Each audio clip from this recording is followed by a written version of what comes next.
বড়ই ত্যাগী ইমাম হাসান হোসেনা কারবালাতে শহীদ হলো নবীর ঘরানা।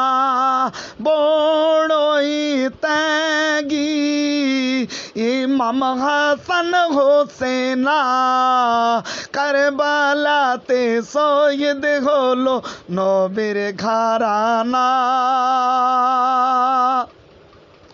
আল্লাহর দিন বাঁচাতে গেল পানির জন্য দুধের শিশু তীরে যে খেলো। হোসেন যদি ইচ্ছা করতো শয়তান হুরমালা মরে যেত, শুধু হুরমালা নয় জিদ ধ্বংস হতো। নানার উম্মতের কথা ভেবে ইবনে আলী খেলো না পানি দিল ছুঁড়ে ফেলে।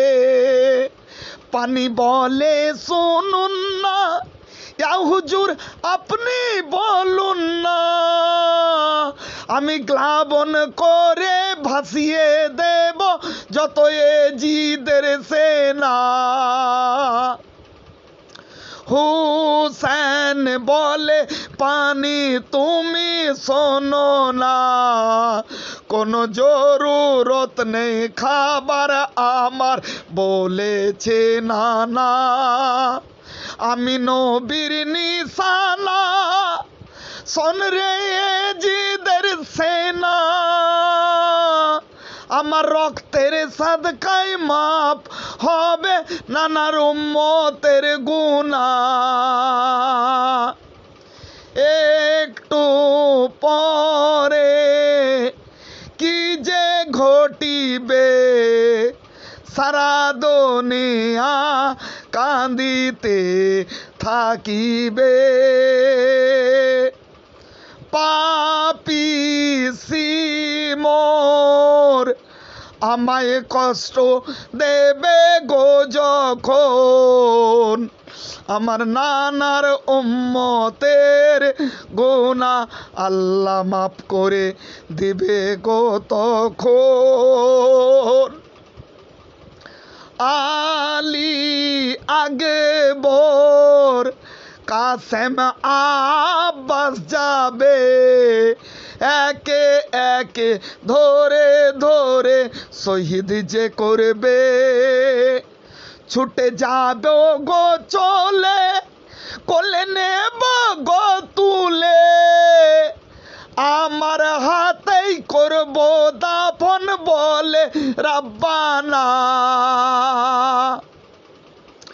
সবাই সইতে পারবে না এ যে বড় যন্ত্রণা, আমায় সহে নিতে হবে বলেছে নানা।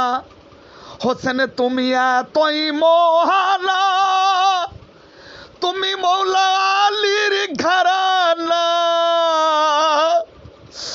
তোমার জন্য কেঁদে পাগল যারা নবীর দিওয়ানা।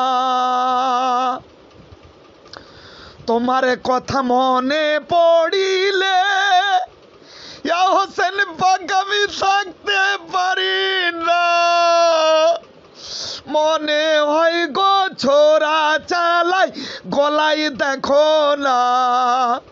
কাল মে জানে রে পাল্লাই নেকি মাপবে যখন, আমি তোমার ইন্তেজারে থাকবো তখন।